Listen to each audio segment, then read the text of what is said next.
Hi, this is Kate Leahy, one of the hosts of Everything Cookbooks. Today's episode is part of a series during which we are re-releasing some of our favorite past episodes devoted to recipe writing. In this episode, we go back to one of our first episodes ever recorded with my co-hosts Molly Stevens, Andrea Nguyen, and Kristin Donnelly. We get into how to tackle the big job of developing and writing recipes, and we even tackle that pesky question of what really is a medium yellow onion. Enjoy this episode, and we'll be back in the spring with a whole new lineup of host chats and guest interviews. Thanks for listening. Do onions make you cry on your keyboard? Well, it depends how well your recipe writing is going.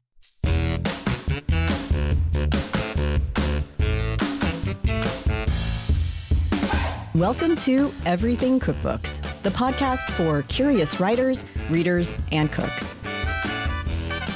My name is Kate Leahy, and I'm here with Molly Stevens, Andrea Nguyen, and Kristin Donnelly.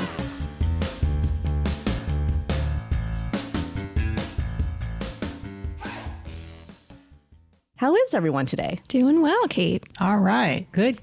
We're excited because we're talking about one of our favorite subjects, recipe writing, right? It's what we live for, man. That's why we got into this work, right? It's what we do. Yeah. One of the things I thought about in thinking about this episode was how we wanted to call it, Why Onions Make Us Cry on Our Keyboards. And I can think of a few reasons why this might be the case, but why are onions so difficult when it comes to recipes? And not just because they make tears actually form in your eyes. Well, I try to wear my contact lenses while I'm cutting onions, but aside from that, what vexes me about onions for every single book are onion sizing. What is a medium onion? What's a small onion? What's a large onion? What kind of onion? It just drives me cuckoo beans. And don't even get me started on shallots. Shallots, because some of the shallots I've seen this year are the size of softballs. And I'm thinking, is that a medium onion or a very, very large shallot? And you know what actually happens sometimes is things that are not true shallots, they're actually an onion that look like a shallot, but they're sold as shallots.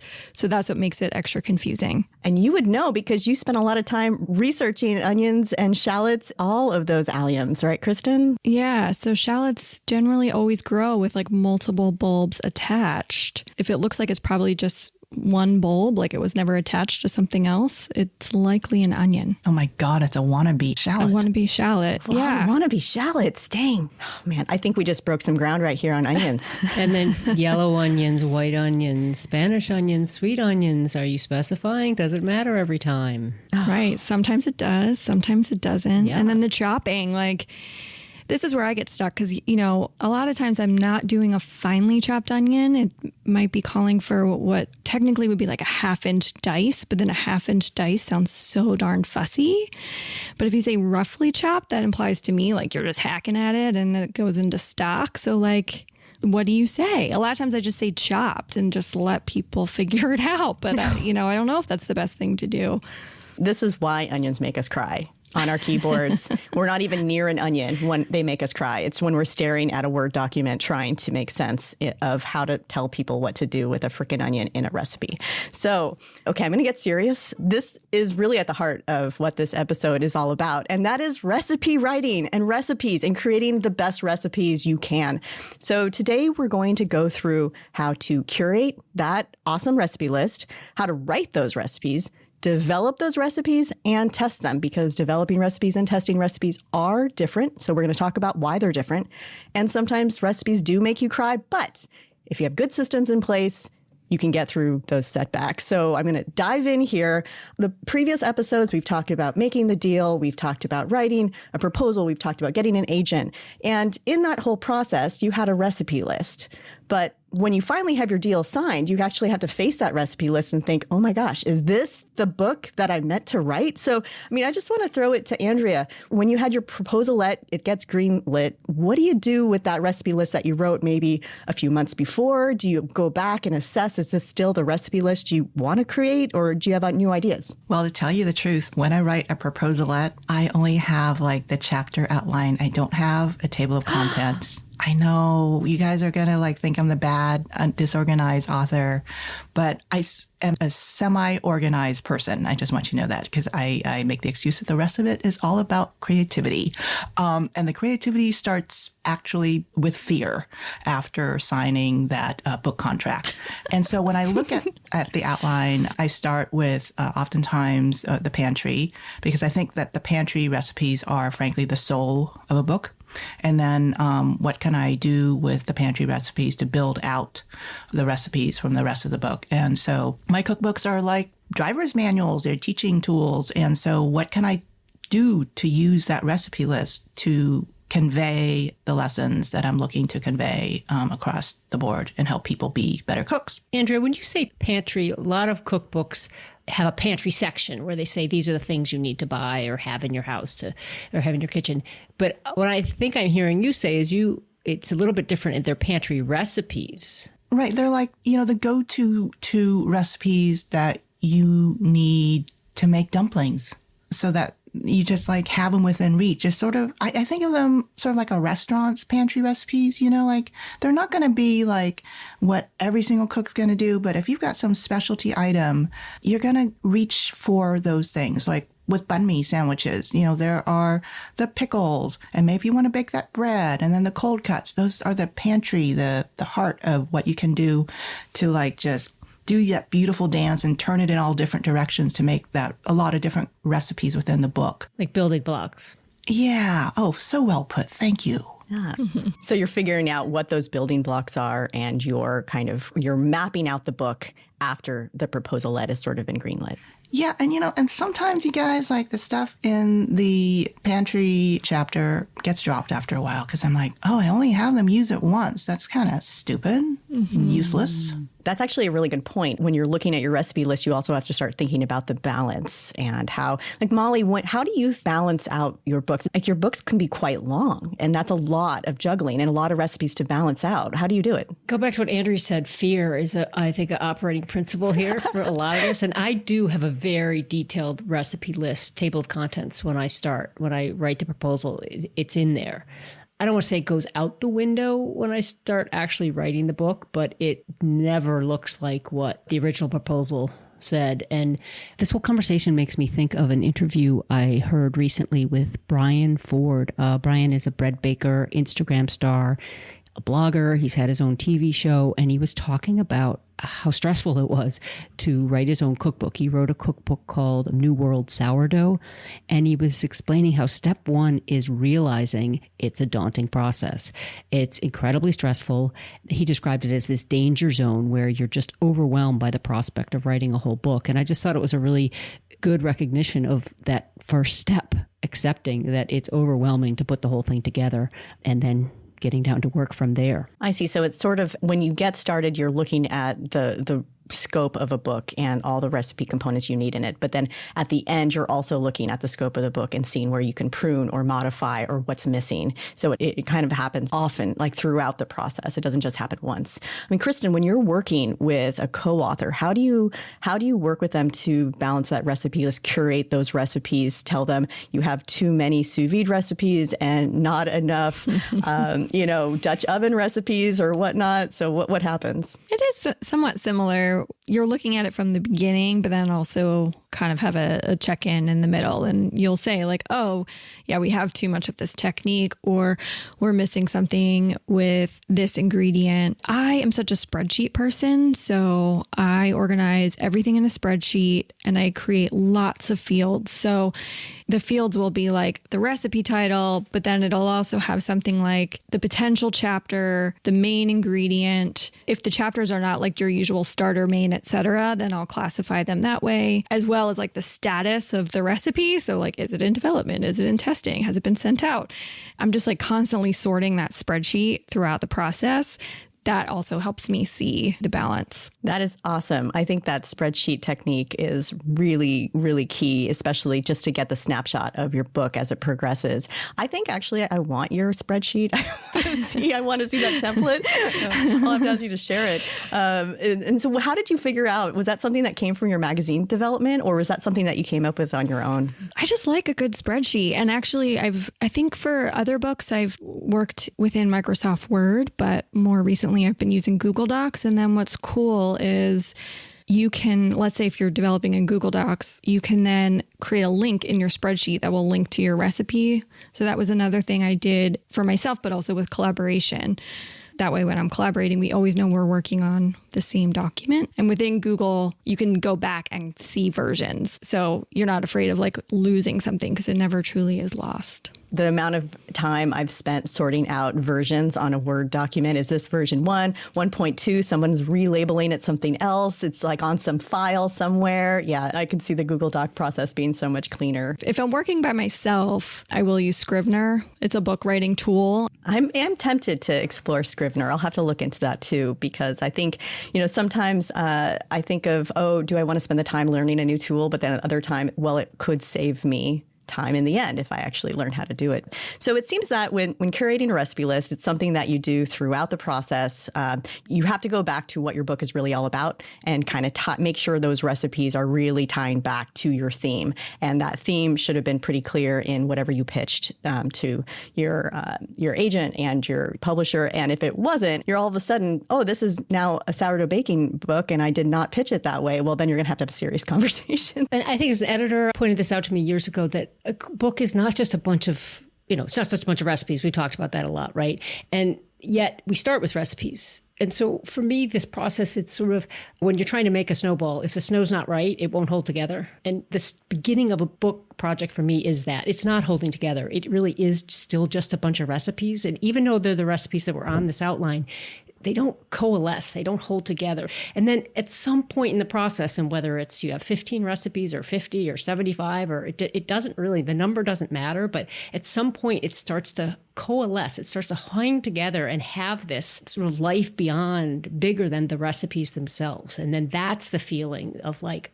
yes, okay. And then you can start to build that thing and it will hold together. But for me, even though I've got a clear outline, a proposal, all those things, it still feels very like amorphous or uncertain at the beginning. Yeah, no, I totally agree. The recipes, you're in the weeds when you're coming up with the lists and you're developing them. But then there's a certain point where I'm just like, what the hell are you doing?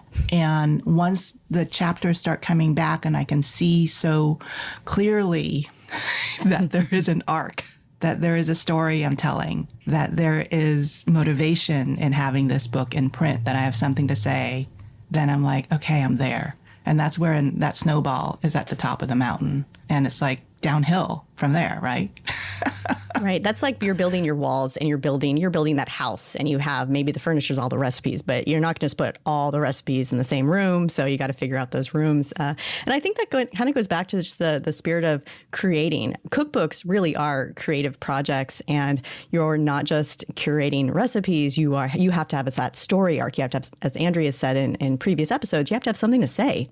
So while you're working on these recipes, you kind of start figuring out, this is what I'm really trying to say sometimes, right? Are there certain kinds of recipes, ingredients that you guys always feel like you need to include? It's not so much like it's low-hanging fruit, but it's like this is what people want to cook. Chicken. I mean, if you're not doing a vegetarian book, it seems like people cannot get enough chicken. Yeah, for me, it's salmon. Yeah. Salmon. Chicken and salmon. Things that are really easy, and the things that you don't think people need recipes for, vinaigrettes. People love a vinaigrette. It's those little things that sometimes you take for granted that can actually help people buy into your book a little bit. I was just thinking about how sometimes things seem so simple to me that they don't need a recipe. But if your reader is not like a professional cook, they often love those really simple things. How important is it to think about who is cooking from your book? I mean, do you really have a good sense of who your readers are? I do. I think about my sisters-in-law. I mean, that's kind of like, they're people who, there are a few of them, but they love to cook. They're good cooks. but they like a recipe. It's people who want a recipe, like you said. Maybe it's a recipe for a vinaigrette, and it's not because they can't create one on their own, but they like the inspiration that comes from finding it in a book. It's an idea. You flip open a book. What a simple recipe like that can do, it's inspiration. If you write it in such a way that you can actually teach something through the simplest recipe, then it's more than just a simple recipe for a vinaigrette for that night. You've maybe put in a little tidbit about the ratio in a vinaigrette and why you might want it a little richer or fattier for one dish and a little leaner and more acidic for another application. And so you can take something that is simple, but still use it as a lesson that gives your reader, your user, a little something to take with them besides just something good to eat. How do you start writing these recipes that are going to push that snowball up the mountain? I'm curious to know if you go into the kitchen first and start cooking and start handwriting things down, or if you draft a document that's going to be the recipe, go into the kitchen, see if it works, see what you need to change, go back and forth. What is the process? Like, how do you actually, you have your basic recipe list that'll probably change, but how do you actually start building out those recipes, writing down those amounts, figuring out what to do with the frickin' onions? Like, Andrea, what do you do? Do you start with a draft and then go into the kitchen, or vice versa? My mind swirls because I do all of those things. It depends on the situation. Sometimes I dream or I simmer about a particular flavor or idea combination. Sometimes I'm thinking, oh God, I could take that classic dish and I can really twist it to make it, take that meaty thing. And I wonder if I can make it vegetarian. And how would I do that? Well, let's say I'm taking a Vietnamese beef stew and wanting to turn it into a vegetarian dish. It's like, how would you make that meatless? It's built upon beef, right? This beef stew I'm thinking about. So then what can I do? And then I start thinking about that and simmering it. And then I'll jot down some ideas sometimes, but oftentimes I'll take the original recipe and then start plugging things in. Then once I'm in the kitchen, I'll start playing and writing down notes. And I keep notebooks that I jot things down. And I realized that over time, my handwriting has gotten kind of poor because I don't handwrite as much as I used to. But I try to have a skeleton down, but sometimes I just have notes down. And frankly, the written notes are the best because you can artistically draw on paper ideas that I think, for me, really works. No, that makes a lot of sense. I mean, Kristin, when you were doing Modern Potluck, what did you do for recipe development? Did you write them down first and then to start to tinker with them in the kitchen, or? I think it's all of the above. There are things where it's like you start with an idea and then you're in the kitchen and the next thing you know, it becomes something else. It's a lot like the writing process. You sit down to write something and something else totally different and magical can come out. I like when I can work in a really disciplined way and sit down and write out what I think the recipe is going to be and actually type it on my computer, print it out, then test it out in the kitchen and make notes. It doesn't always happen that way. Sometimes it really is just in the kitchen in the heat of the moment. I just know what I would do is I would give myself a deadline for, let's say, 10 recipes in a month, but how each of them came about during that month really varied. And when you're working with a co-author, do you always have that document with the sort of skeleton recipe down first? A lot of times they're doing a lot of work in the kitchen before they put it on paper. And then it comes to me and I go through a lot of questions with them. They'll answer those by doing more testing. And then we actually work with additional testers. At least for the co-authoring projects I've done, that's how it's been working. So Molly, you're starting on, say, back in the day with All About Braising. Did you handwrite a lot of those drafts before you ever sat down on your computer and start writing down those recipes? It's the same with everyone else. It's all of the above. You have, but I'm much more notes first and writing comes later. And it actually gets me into trouble sometimes because I think I'll remember things that I don't. But I've gotten better at that. Well, let's talk about that. Yeah, let's talk about that. What are the types of things that drive you nuts when you forget to write them down, all of you? I mean, that's one of the things that's like, oh, I thought I got that yield. Why didn't I write down that yield? I have this note that says yield. Or I think that happens to me is if I'm not happy with something, I will have lost my momentum on taking the notes because I'm like, I have to do this over anyway. And I'm frustrated because, especially investment of time and money, and I really wanted to get it right because I've said I'd get 10 recipes done this month and I haven't, or something like that. And so I'll put it away and come back and be like, oh, you idiot, like write it down. I've gotten much better at that though. But the other thing that I talk about is, like, so I wrote a book on roasting, right? So it had to have a roast chicken in it, which, I mean, talk about daunting. Oh, yeah. There are so many roast chicken methods, and I think I have a folder that's about 2 inches thick on roast chicken. And I love research, which is part of why I do what I do. But so I just did all this research about roast chicken, various roast chickens. I had charts, I had spreadsheets, I had all the different times and temperatures. And I do all of that. And it, you know, I'll do it for days, I'll do it for weeks, I'll do it for months, depending on what I'm working on. And then I put it all away. And then I just go into the kitchen by myself with my notebook. And then I start cooking. And then I'll come back with my own notes and compare them to what I found. And because I don't want that spreadsheet in the kitchen, because I know that takes the soul out of my own cooking, that my own cooking has to be much more sort of intuitive. But so there is, so especially I think the types of books that I've written, a lot of these things are classic recipes or standard recipes. So I'm not inventing anything new. That's a different kind of creation process, if you will, whereas you're standing at the market talking to someone, you know, a farmer, and they start telling you something that they've done with this sorrel or rhubarb or whatever it is, and then you run home and try that. You know, those are both different ways to come at a quote unquote new dish or a recipe for your book. I did have a question on roast chicken once, and I remember, Molly, I emailed you because I thought, what do I do? Can I stuff this chicken with this rice? Well, how do I make sure that like everything's at temperature? And you had so many great tips because you have all that experience with roast chicken. But what you all are talking about is really recipe writing doesn't have to be this clinical thing. This recipe development, I mean, doesn't have to be this kind of clinical process. You need to have fundamentals, but you can also be in the kitchen, really be focused on what you're doing, concentrate, and have inspiration come to you that way as well. You're pointing out something, though, Molly, just about how recipe writing, development, et cetera, is so different from actually cooking in a way. Because when you're a cook, you can often just kind of like get into that zone where it's sensory and you're experiencing like the smells and that kind of joy, but you're not necessarily paying attention to like, what color do those onions need to be before you add this next ingredient? So there's like a next level of presence. And then remembering to record can often, I feel like, interrupt almost like that cooking process. And I have to say, I've had experiences where I'll cook something and it's awesome. But then sometimes when I'm going in to develop a recipe, it's like not that good. It's so frustrating. And I think sometimes that start-stop thing can get in the way. Yeah, but you know, I think that people need to also understand that when we develop recipes, we go through them multiple times. So that's like this rehearsal, and the final recipe that's in print is the performance. And that's your best that you've got to give. Mm-hmm. And people, you know, assume that recipes are not original, that they can be copied, and they don't have that sense of specialness and originality that we're all talking about.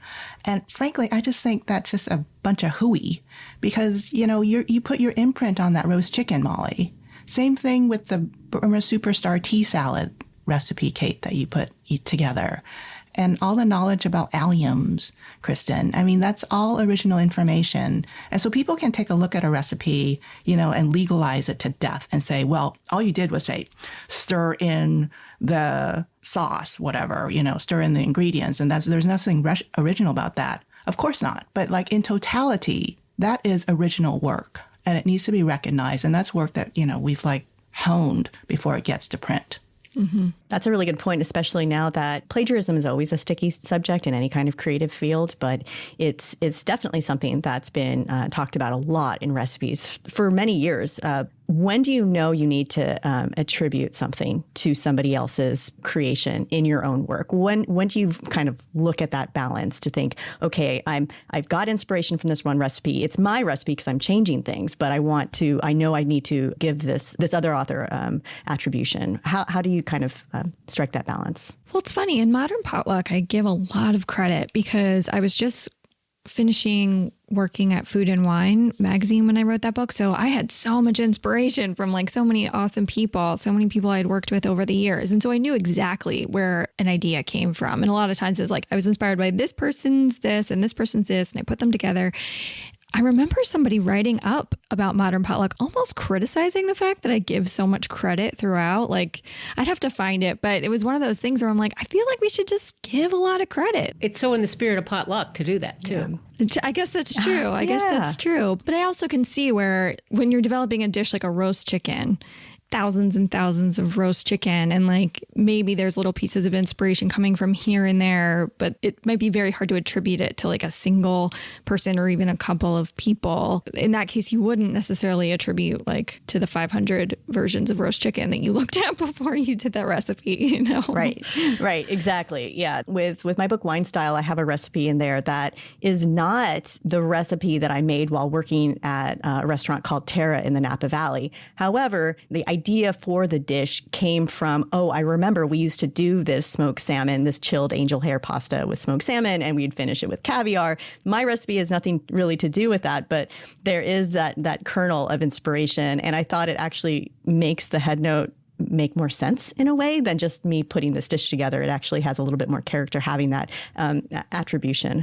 But it is a juggling act because at Kristin, it's like, well, these are your recipes. Even if you took an idea from this person and this person, you're creating this work. So I think it is a balancing act. I do think people are a little bit more wanting to see attribution than they maybe were back when Modern Potluck came out, though, too. I mean, Andrea, what do you think? I think there's a difference between inspiration and information. And when you're researching a recipe, just like if you were doing a research paper, if you were reporting on something, you are researching and you're trying to trace down facts and you're trying to trace down information. And then you piece it together into something that is yours. That is doing research. That's a bibliography. That's a citation. It's different than, say, taking someone else's recipe and then making a few tweaks. That's like being inspired. And people also create recipes that are inspired by different cultures, and that's a totally different conversation for us to have. So I think that there is a difference between those two terms, and I take them very seriously because it's hard work to put an original recipe together. It doesn't come out of the blue. It takes research and it takes thought and care. It takes 2 inches of roast chicken recipes. And you know, Kate, like that cracker recipe that you have on the cover of Wine Style, that is so brilliant. I love that recipe. And I look at that recipe and I'm like, oh, that's a Kate Leahy recipe because she has like gone down the rabbit hole of dough and lavash and she put it together in this thing that I'm just like, I can throw that together and put it out there and have it with any kind of wine and snack that I want.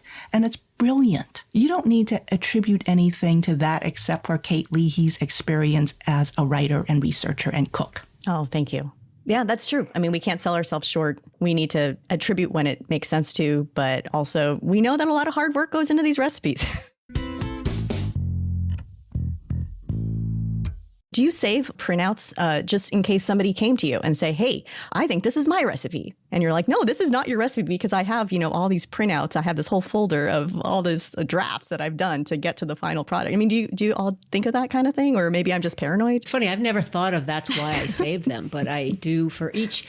I have this system that I learned a million years ago where for each recipe I have a sheet protector. Every draft, every note, every testing note, everything ends up in that. So sometimes I have to expand the sheet protectors because it gets so fat if it's a recipe that's gone through many, many trials. But I keep them just for myself. I love that. Just during the process. It's like even during the editing and, all that, you come back and you have a question when I did the potato cookbook, the book went to print and there is a recipe in there for pum ano, which is a baked potato cake with no oven temperature in print. No oven temperature. Now, how many people looked at that? How many eyes? How many times we edited that recipe?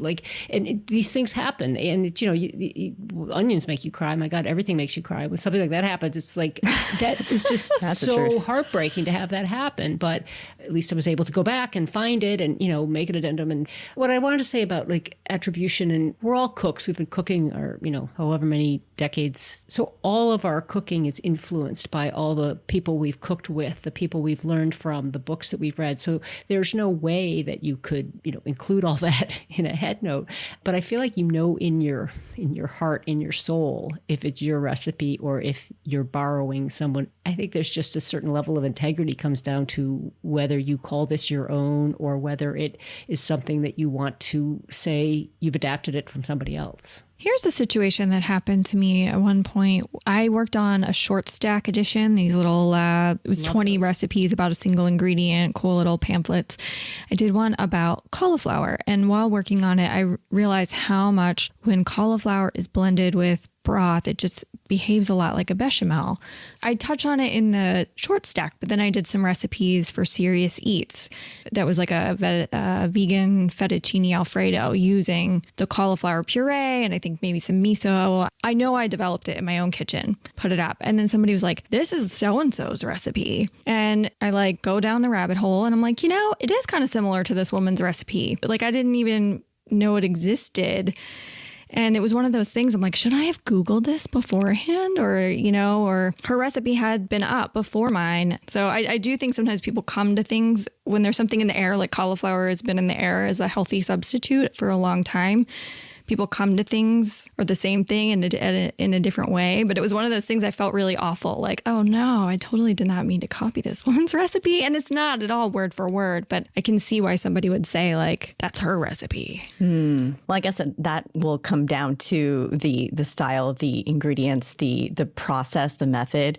And that's all things that you're also doing as somebody, a cookbook author who's developing recipes. You're also writing that all in. But you're right. There's some things that are just in the air. I mean, hey, chocolate chip cookies, refrigerating the dough. There's a lot of people who came to the terms that making chocolate chip cookies, it's better to refrigerate the dough overnight. But now it's just a big thing. And it's like, was that one person the first person? Probably not. But it's okay. Like, as long as we're not calling people out for stealing that idea. One thing I wanted to get into is, let's say we have these recipes in development. Maybe we're not finished with all of our recipes for our cookbook, but we have a nice stack.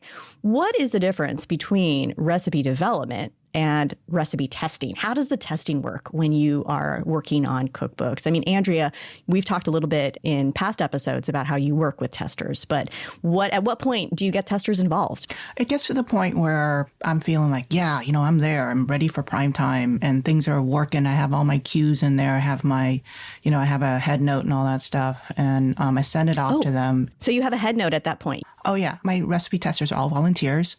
And I see them as like, your average home cooks, and they need to know why they're making something. They also help me edit. So they will literally tell me, that doesn't sound that good, or there's a typo. And I ask for that information from them in addition to testing the recipes themselves. And I have a rubric that they can answer or not. But they walk through the recipes and then they send feedback. But the thing is that is testing. That is like having someone go blindly, just to tackle the recipe as if they're cooking it in the printed version. If there's an issue, then I go back and I tackle it myself with fresh eyes. Because, there's a certain point where you're like, looking at a recipe and you've baked that cake 30 times and you just need help. That's what recipe testers are for. They're my first line of, frankly, editing as well.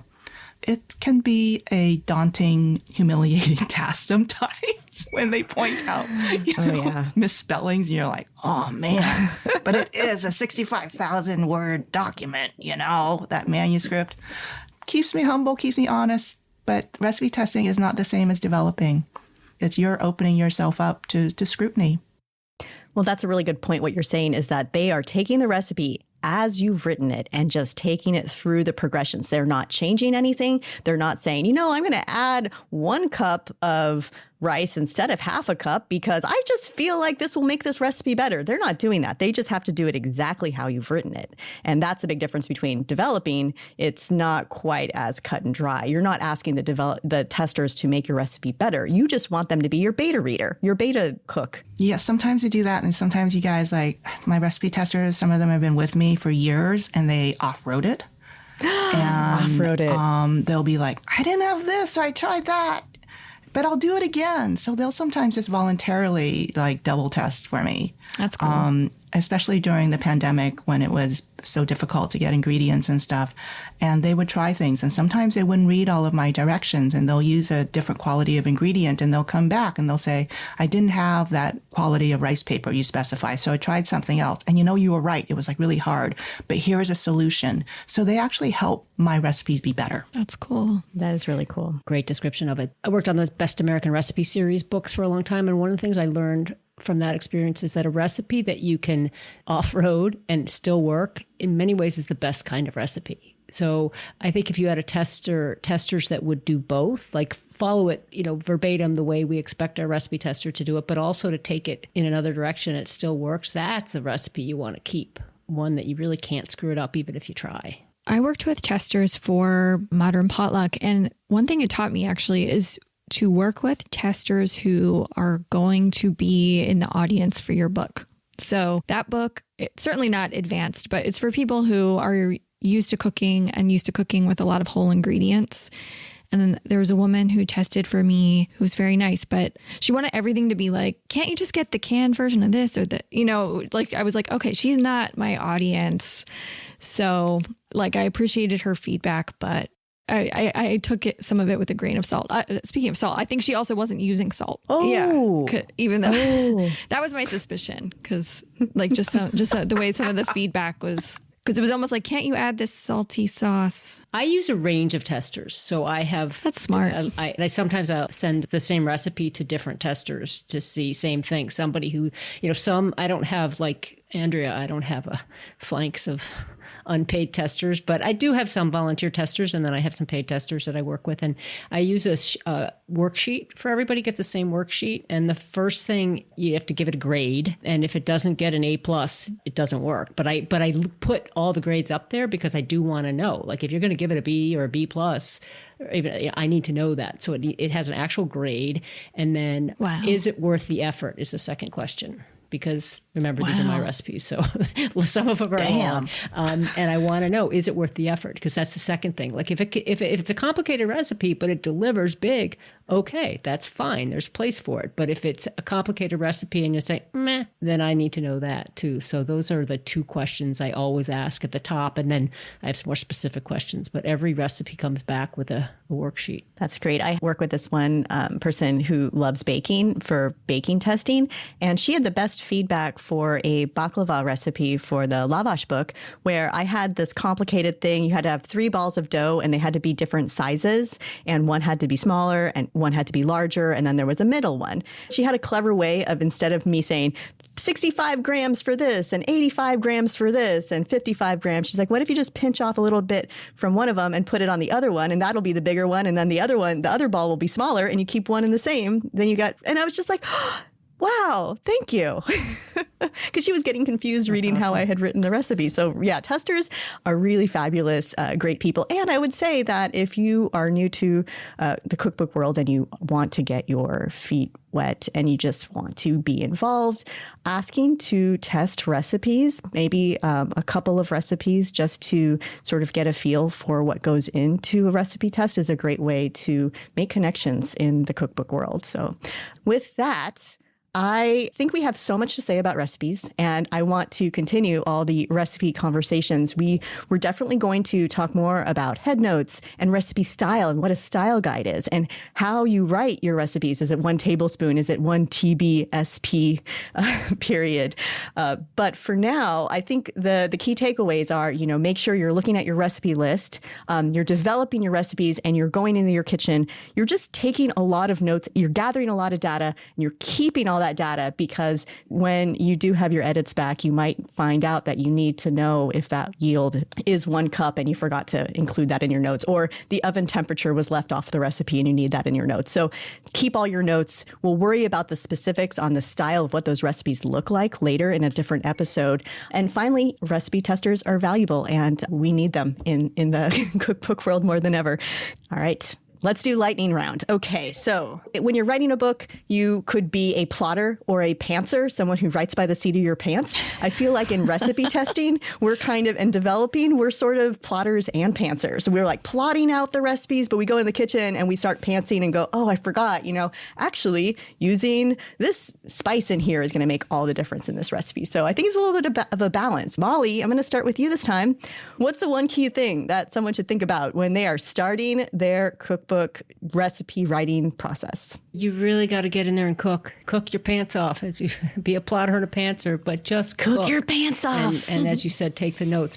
Step by step, it's work, it's putting in the work, but the inspiration that's going to come from that cooking, it's going to light your book on fire. That's where it comes from. So you really do need to do the cooking. Awesome. Kristin? Anne Lamott wrote that book, Bird by Bird, about writing and taking it step by step. So it's just recipe by recipe, because it can be so daunting when you're looking at that list. And for me, that's what the spreadsheet helps with. It's like I give myself these they're like false deadlines, but okay, this month I'm going to focus on these recipes. But when I can know like the tiny step that I need to take that week or that day, it just helps with the overwhelm of the whole project. It's like, all I got to worry about is this recipe. Such a good point. Andrea, what do you got for us? You know, the recipes are the trees and the books the forest. And I gotta always be looking at both, because sometimes those onions, even if I'm wearing my contact lenses, you guys, I'm still gonna be crying at my keyboard.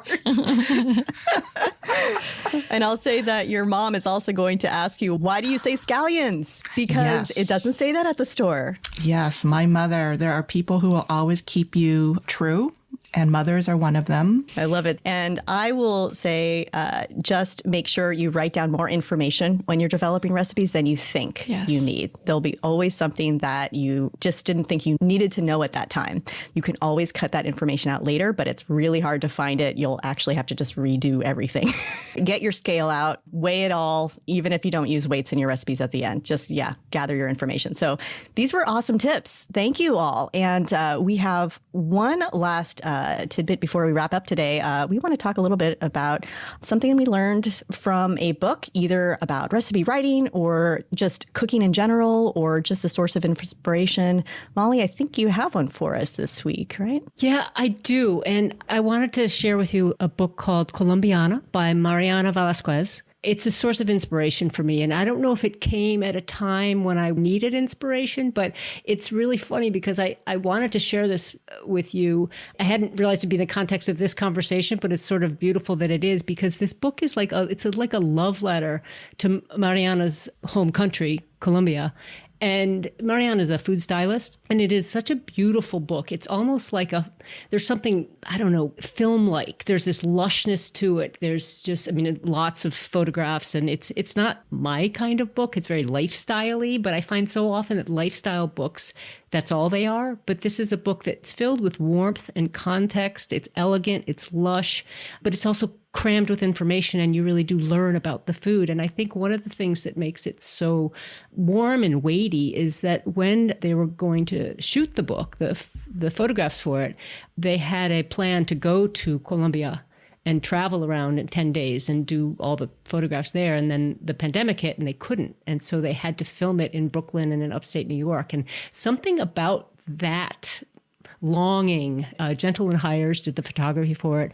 Pretty sure Mariana did the food styling. And it's a magical book. And yet it's not just beautiful. It's filled with story and memory and nostalgia. And the recipes, I'm just really taken with so many of the recipes as well. There's things like there's playlists and there's cocktails. And like I said, it's things that I wouldn't put in a book or I wouldn't think would really move me so much. But anyway, it's one that's really been bringing me a lot of joy right now. I think I'm going to buy that for myself right now.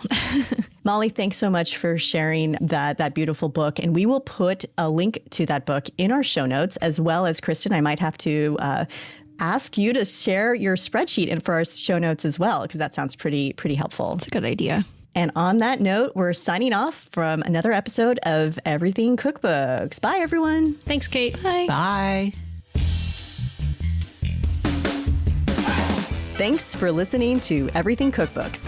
If you have questions or comments, ping us on Instagram at Everything Cookbooks or send us a message at everythingcookbooks.com. Thank you to our editor, Abby Cerquitella. And if you have a few seconds to spare, leave us a review on Apple Podcasts or wherever you listen to podcasts, which will help more people find the show. Thanks for joining, and we'll see you next time.